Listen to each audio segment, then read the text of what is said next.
Bonjour à tous, bienvenue dans notre dernière session de Pourquoi suis-je sur Terre? Vous réalisez que nous avons presque fini? Vous allez me manquer. J'espère que vous avez apprécié ces moments autant que moi. Je vous félicite. Je suis ravi que vous ayez persévéré et j'espère que vous avez apprécié votre lecture quotidienne d'une vie motivée par l'essentiel. À propos, je vous encourage à le relire régulièrement, par exemple une fois par an, pour rafraîchir votre mémoire à ce sujet. Comme c'est notre dernière session commune, avant d'étudier le 5e objectif de Dieu pour votre vie, j'aimerais vous encourager à faire 2 choses ensemble. D'abord, planifiez une petite fête ensemble, pour célébrer ce que Dieu a accompli dans votre vie et dans celle des autres pendant ces 6 semaines, et pour passer de bons moments ensemble. Deuxièmement, réfléchissez à l'avenir de votre petit groupe. Si cette série « Pourquoi suis-je sur Terre » est presque finie, j'espère que vous avez découvert combien il est précieux de faire partie d'un petit groupe. Souvenez-vous que pour mener une vie chrétienne saine et équilibrée, la communion fraternelle en petit groupe est essentielle. Vous ne pouvez pas atteindre les objectifs divins tout seul. J'espère donc que vous continuerez à vous réunir. Si vous cherchez ce que vous étudierez ensuite, sachez que nous avons beaucoup de matériel disponible. Consultez par exemple notre site www.motivéparlessentiel.org. Nous avons toutes sortes d'études avec des sessions vidéo que vous pouvez faire ensemble. Vous n'avez qu'à choisir. L'essentiel est de rester en groupe et de continuer à vous soutenir mutuellement dans votre marche avec le Seigneur. Dans cette dernière session, nous allons considérer le 5e objectif de Dieu pour votre vie. Commençons par réviser les autres. Premièrement, vous avez été conçus pour le plaisir de Dieu. Il vous a créé pour vous aimer et il veut que vous l'aimiez en retour. Cela s'appelle l'adoration. Deuxièmement, vous avez été façonnés pour la famille de Dieu. L'Église est le seul lien qui durera éternellement et en faire partie est le 2e objectif de votre vie. C'est là que vous apprendrez la communion fraternelle. Troisièmement, vous avez été créés pour ressembler à Christ, pour penser, agir et réagir comme lui. C'est la maturité. Quatrièmement, nous avons expliqué que vous avez été formés pour servir Dieu. La Bible appelle ça le ministère, et ça nous concerne tous, car nous sommes tous des serviteurs. Nous n'avons pas été mis sur cette planète afin de vivre pour nous-mêmes, mais afin d'apporter notre contribution. Et enfin, 5e, la Bible dit que nous avons été faits pour accomplir une mission. Ça s'appelle l'évangélisation. Dans Jean 17, Jésus a dit à son Père, « Tout comme tu m'as envoyé dans le monde, je les ai moi aussi envoyés dans le monde. » Quelle est la différence entre votre service et votre mission? Votre service est dans l'Église locale, alors que votre mission est dans le monde. Votre service est pour les chrétiens, votre mission pour les non-chrétiens. Vous servez les membres de la famille de Dieu avec lesquels vous passerez l'éternité, tandis que vous avez une mission à accomplir pour ceux qui ne font pas encore partie de cette famille. De même que Dieu a attribué à Jésus une mission dans le monde, Jésus nous assigne une mission. Paul a dit « Mon but, c'est d'aller jusqu'au bout de ma course et d'accomplir pleinement le service que le Seigneur m'a confié, c'est-à-dire de proclamer la bonne nouvelle de la grâce de Dieu. » Un jour, Dieu nous demandera « As-tu accompli ta mission ?»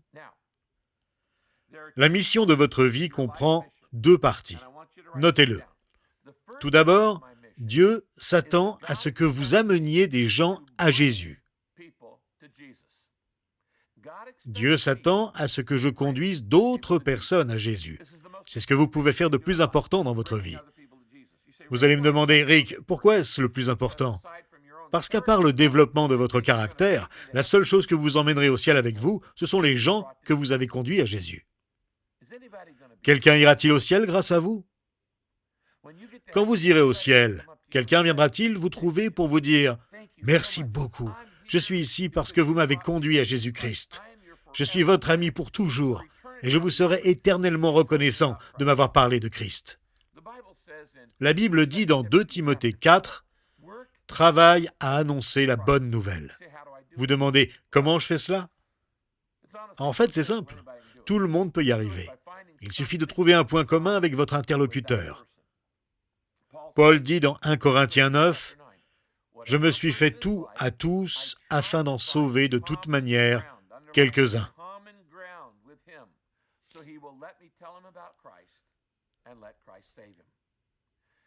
C'est l'un de mes passages préférés à propos de notre mission de vie. C'est le secret de la réussite. Faites simplement ce que vous aimez faire et invitez d'autres personnes qui ne connaissent pas le Seigneur à se joindre à vous. Vous avez compris? Comment conduire d'autres personnes à Jésus? Je fais ce que j'aime faire, que ce soit jouer au golf, faire du sport, ou aller au théâtre, ou n'importe quoi d'autre. Et j'invite des personnes qui ne connaissent pas Jésus à m'accompagner. Pensez à ceci. Vous avez un hobby? Pratiquez-le avec quelqu'un qui ne connaît pas le Seigneur. Vous aimez faire du sport ou vous promener? Faites-le avec quelqu'un qui ne connaît pas le Seigneur. Vous aimez faire des photos, composer des bouquets, bricoler, assister à des matchs, prendre des repas entre amis? Faites tout cela avec des gens qui ne connaissent pas le Seigneur. En passant du temps avec eux, ou en leur montrant l'amour inconditionnel de Christ, ils finiront tôt ou tard par se demander « Pourquoi est-il si gentil avec moi ?» Et vous pourrez les conduire à Jésus. Liez-vous d'amitié avec eux. Aimez-les. Trouvez-vous des points communs. Construisez un pont d'amour entre votre cœur et le leur, et laissez Jésus le franchir. Vous voyez, c'est Dieu qui vous a donné ces centres d'intérêt. Il veut que vous vous en serviez pour gagner des âmes et accomplir la mission de votre vie. Voici donc ce que je désire que vous fassiez avant de quitter votre groupe aujourd'hui. Dans votre guide, notez 5 choses que vous aimez faire. OK? Écrivez-les, c'est tout. Ensuite, notez le nom de 5 personnes qui ne connaissent pas le Seigneur et auxquelles vous pourriez demander de vous accompagner. Vous voyez comme c'est facile? La première partie de votre mission, c'est d'amener des âmes à Jésus. Parlons maintenant de la seconde partie. Ce n'est pas d'amener, mais c'est d'aller. Notez-le. Dieu s'attend à ce que j'aille chercher des gens pour les gagner à Jésus. Il veut que je les amène et que j'aille vers eux. Dans Marc 16, il a dit « Allez dans le monde entier, proclamer la bonne nouvelle à toute la création. » Partout et à toute la création. Quel est le verbe clé? « Aller ». C'est un mot-clé pour les croyants. Vous ne pouvez pas répandre l'Évangile sans aller. Dieu souhaite que nous allons. Vous ne pouvez répandre la bonne nouvelle sans aller. Dans Actes 1:8, Jésus a dit « Vous serez mes témoins à Jérusalem, dans toute la Judée, dans la Samarie et jusqu'aux extrémités de la terre. » Qu'est-ce que ça signifie? Quand Jésus dit d'aller à Jérusalem, il implique que vous commenciez là où vous êtes. En effet, quand les disciples ont entendu ça, devinez où ils étaient? À Jérusalem. Jésus vous recommande de commencer là où vous êtes, dans votre quartier, votre voisinage, votre famille, vos amis, vos collègues. Jérusalem représente vos proches, les habitants de votre ville et de votre quartier. Voilà votre Jérusalem. Il dit ensuite, « Je veux que vous alliez en Judée et en Samarie. » La Judée, c'est la région où vous vivez, au-delà de votre voisinage. Pour moi, la Judée est la Californie du Sud, le comté d'Orange. Pour vous, c'est peut-être votre province ou votre pays. C'est la région, la métropole où vous vivez. Vous commencez donc par Jérusalem, votre quartier, vos proches, et par la Judée, les gens de votre région. Jésus vous demande ensuite d'aller en Samarie. Savez-vous qui étaient les Samaritains? C'étaient des gens qui vivaient en Israël, mais qui avaient une culture différente des Juifs. Aller en Samarie, c'est vous adresser à des gens qui vivent dans votre région, mais qui ont une autre culture que la vôtre. Avez-vous quelqu'un de ce genre autour de vous? Moi, j'en ai beaucoup. Dans mon quartier, j'ai un voisin qui est musulman, un autre qui est juif, et un troisième qui est sans religion. J'ai aussi un voisin mormon, j'ai des gens de différents pays. Vous savez quoi? Samarie, c'est mon quartier. Connaissez-vous des personnes d'autres cultures? Sûrement. Ce sont peut-être vos voisins de palier. Jésus vous recommande de ne pas seulement aller vers des gens qui vous ressemblent. Tournez-vous vers des gens différents de votre région. Ils parlent peut-être une langue différente. Ils viennent d'un autre milieu social. Ils ont une autre race ou une autre religion que vous. C'est votre Samarie. Ensuite, Jésus ordonne « Allez jusqu'aux extrémités de la terre ». C'est clair, cela comprend tous les autres hommes. L'amour nous pousse à aller au-delà de notre zone de confort, à nous tourner vers des gens de toutes origines, langues et cultures, à faire des disciples de toutes les nations. Comme l'a dit Jésus, vous savez, nous sommes la première génération de l'histoire à pouvoir le faire. Pour la première fois, nous pouvons aller n'importe où dans le monde en 24 heures. Nous vivons à une époque exceptionnelle. Avant de vous expliquer comment faire, comment remplir votre mission, permettez-moi de vous expliquer pendant quelques instants ce qui nous pousse à amener des gens à Jésus et à les gagner à lui. Pourquoi le faisons-nous? Pour toutes sortes de raisons. Premièrement, c'est notre responsabilité, notez-le. Regardez le verset suivant. On demandera beaucoup à qui l'on a beaucoup donné, et l'on exigera davantage de celui à qui l'on a beaucoup confié. Ce verset se trouve dans Luc 12. Deuxièmement, nous le faisons parce que nous en avons reçu le pouvoir. Non seulement c'est notre responsabilité, mais nous pouvons le faire. Jésus a dit dans le grand ordre de mission, « Tout pouvoir m'a été donné dans le ciel et sur la terre. Allez donc, dit-il, faites de toutes les nations des disciples. » Non seulement Jésus nous ordonne de le faire, mais il nous en donne le pouvoir. Dieu nous donne l'autorité nécessaire pour aller propager l'Évangile dans le monde entier. La Bible dit, alors maintenant par l'Église, entourez ça, par l'Église. Autrement dit, par vous et moi, par les membres de votre petit groupe. Par l'Église, tous ceux qui ont autorité et pouvoir dans les cieux peuvent connaître la sagesse de Dieu. L'Église est sur la terre parce qu'elle détient le message que Dieu veut transmettre au monde entier. Donc nous n'amenons pas seulement des personnes à Jésus, mais nous allons vers elles, parce que nous avons la responsabilité et le pouvoir de leur annoncer l'Évangile. Et il y a une troisième raison, nous le faisons à cause de l'inévitabilité de l'histoire. Ce que je veux dire, c'est que l'histoire va connaître un point culminant, et que vous pouvez y contribuer. Regardez le puissant message de Dieu dans Ésaïe. Voilà la décision qui a été prise contre toute la terre. Telle est la puissance qui est déployée contre toutes les nations. L'Éternel, le Maître de l'univers, a pris une décision. Qui pourrait y faire échec? Sa puissance est déployée. Qui pourrait l'écarter? De quelle décision est-il question? Dans Matthieu 24, Jésus a exposé très précisément le plan éternel de Dieu pour le monde. Il a dit, « Cette bonne nouvelle du royaume sera proclamée dans le monde entier pour servir de témoignage à toutes les nations. Alors viendra la fin. » C'est la grande décision de Dieu. Aucune cause n'est aussi grande que celle du royaume de Dieu. Alors, que sommes-nous censés faire quand nous venons à Christ? Bonne question. La réponse, c'est que nous sommes censés faire ce que Jésus a fait. En lisant les Écritures, nous nous apercevons que Jésus nous a donné un modèle à suivre. Nous devons réaliser ce qu'il a lui-même accompli. C'est notre mission. Qu'a fait Jésus? Pensons-y. Il s'est toujours préoccupé des opprimés, des pauvres, des malades,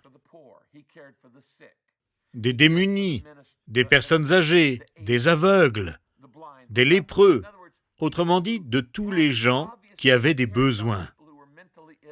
Il s'est occupé des malades mentaux, des orphelins, des veuves, des prisonniers, des sans-abri, de tous les parias de la société auxquels les gens tournaient le dos.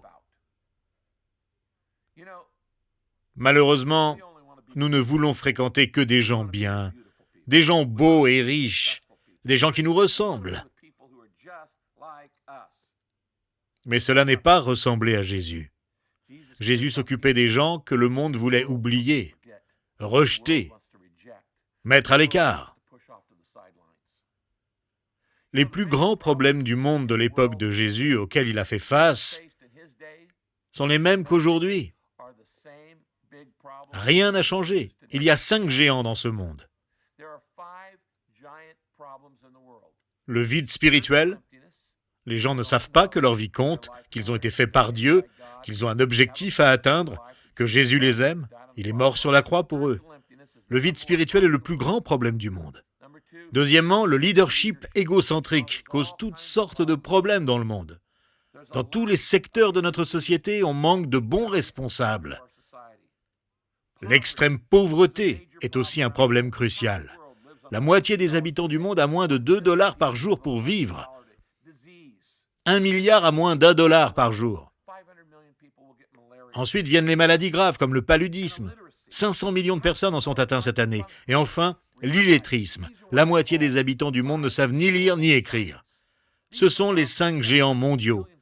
Ces problèmes touchent non seulement des millions, mais des milliards de personnes.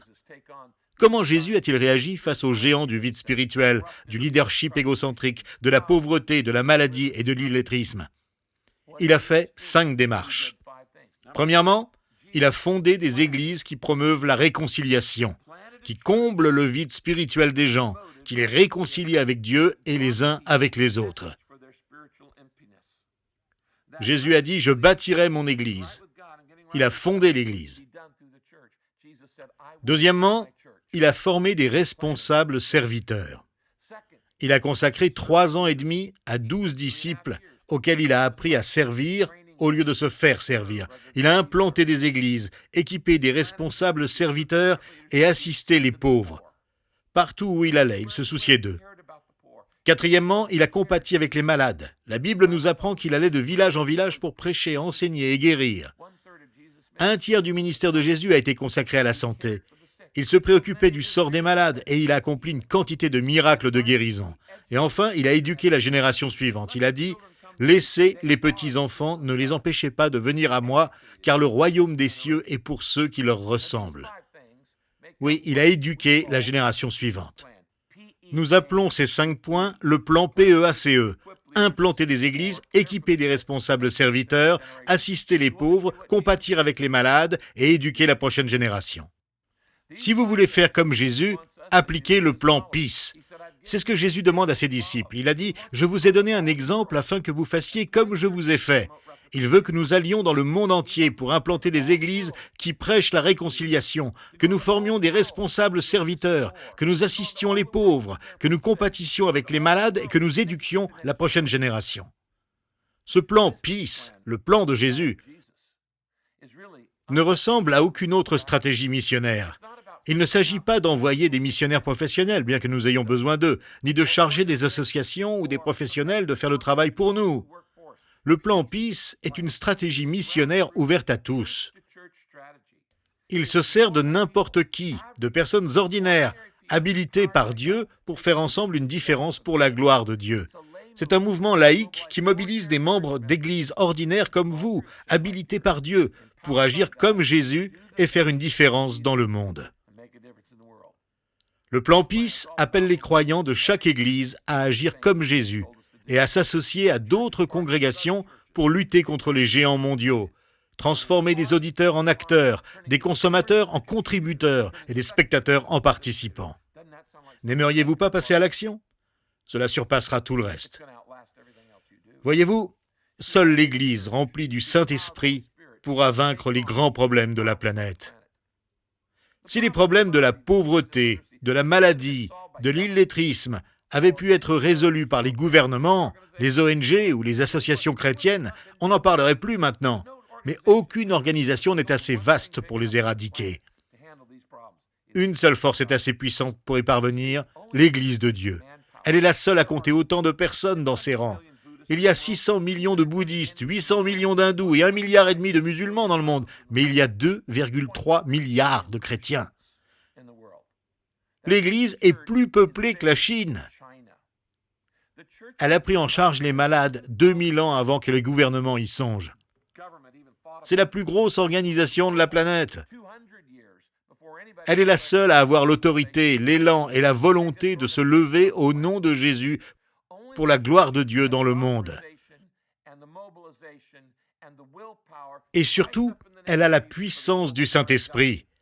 Nous détenons ce qu'aucun gouvernement et aucune affaire et aucune organisation autre ne possède, la puissance de l'Esprit. qui nous permet de faire ce qui serait impossible autrement.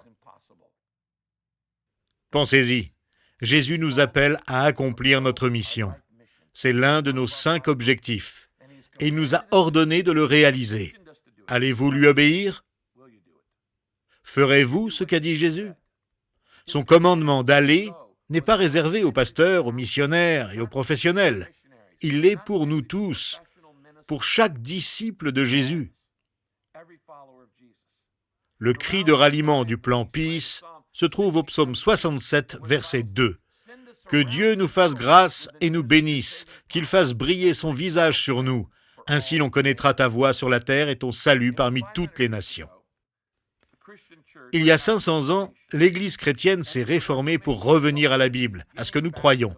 Nous avons fait à notre tour cette démarche. Nous savons en quoi nous croyons, mais nous avons besoin d'une nouvelle réforme. Nous avons besoin de réformer nos voies, car nous accumulons les connaissances au lieu d'agir. Nous en savons beaucoup sur la parole de Dieu, mais nous ne la mettons pas en pratique. Allons-nous juste en parler ou nous mettre à l'œuvre? La première réforme a consisté à assainir la doctrine. Nous n'avons plus besoin de le faire. Nous connaissons la saine doctrine, mais cette réforme concerne nos actes, ce que nous allons accomplir. Les gens se soucient peu de ce que vous croyez tant qu'ils ne savent pas que vous vous intéressez à eux. La première réforme concernait le message des Écritures. Nous sommes revenus à la parole de Dieu, mais nous devons retrouver le sens de la mission de l'Église. Le plus grand besoin de l'Église actuelle consiste à ranimer l'énergie latente des chrétiens qui ne font rien pour le royaume de Dieu en dehors des 4 murs de l'Église. Il est temps que l'Église soit l'Église. Je le répète, il est temps que l'Église soit l'Église. La Bible dit que nous sommes arrivés à un tournant décisif de l'histoire. Serons-nous la génération qui transmettra le message à toutes les nations, à tous les peuples et à toutes les tribus? L'Église est le corps de Christ, mais il semble que pendant longtemps, nos mains et nos pieds aient été amputés. La plupart du temps, l'Église n'a été qu'une grande bouche. Il est temps que nous cessions d'être réputés pour ce contre quoi nous luttons et que nous soyons connus pour ce que nous soutenons. Je veux que nous soyons connus pour notre grâce, notre compassion, notre bonté, notre pardon, notre appel au salut, notre nouvelle vie en Jésus-Christ. Cette nouvelle réforme se concentre sur les 5 objectifs éternels de Dieu pour nos vies et pour nos églises. Aimer Dieu de tout notre cœur et l'adorer passionnément. Aimer les autres comme nous-mêmes et les servir avec compassion. Aller faire des disciples dans le monde entier, les intégrer au corps de Christ par le baptême et au travers d'une communion fraternelle authentique et leur apprendre à accomplir tout ce que Jésus nous a commandé afin qu'ils parviennent à maturité. Mes amis, la question cruciale qui se pose à nous maintenant, c'est de savoir si l'Église de Dieu va battre en retraite face à ces géants mondiaux. Allons-nous les affronter par la foi et proclamer les promesses de Dieu et la puissance de l'Esprit pour les vaincre, afin que Dieu soit glorifié sur la terre? Servir Dieu est la plus belle cause du monde. Une chose est sûre, la mission que le Seigneur nous a confiée aura des conséquences éternelles. C'est le ciel et l'enfer qui sont en jeu. Quiconque soutient « Cette mission ne m'intéresse pas, j'aime tous les autres objectifs, mais je n'ai pas envie d'annoncer l'Évangile, j'ai mieux à faire », dit aux autres « Tant pis si vous allez en enfer ». Pour bâtir une Église, accomplir la mission de notre vie et propager le message de l'Évangile dans le monde, il faut que nous soyons désintéressés. Ne disons jamais « tant pis si vous allez en enfer ». Prenons notre mission à cœur, car Dieu l'a lui-même à cœur. L'amour nous presse. Tout le monde a besoin de Jésus.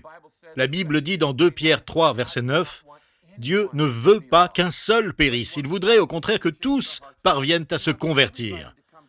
Il veut que tous les hommes se repentent. » Alors laissez-moi vous demander très franchement, pour quel royaume vivrez-vous pendant le reste de votre vie? Si vous vivez pour vous-même, vous commettez une erreur fatale. Si vous vivez pour le royaume de Dieu, vous serez récompensé pendant le reste de votre vie. Si vous vivez pour votre petit royaume personnel, votre roi est minuscule. Mais Dieu vous a créé pour accomplir son plan, et il veut vous employer dans ce monde pour sa gloire et son royaume. Dans Marc 8, verset 35, Jésus dit « Celui qui acceptera de perdre sa vie ici-bas, par amour pour moi et pour l'Évangile, trouvera la vraie vie. »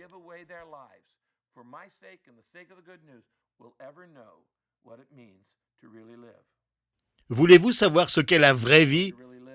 Alors accomplissez la mission de Dieu. C'est ce qu'est vivre une vie motivée par l'essentiel.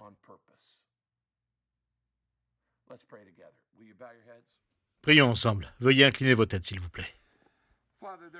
Père, nous pouvons faire beaucoup de choses qui n'auront plus aucune importance dans 10 ans ou même dans 1 an. Mais aider les autres à connaître Jésus, à aller au ciel, à accomplir tes objectifs pour leur vie, tout ça aura des répercussions éternelles.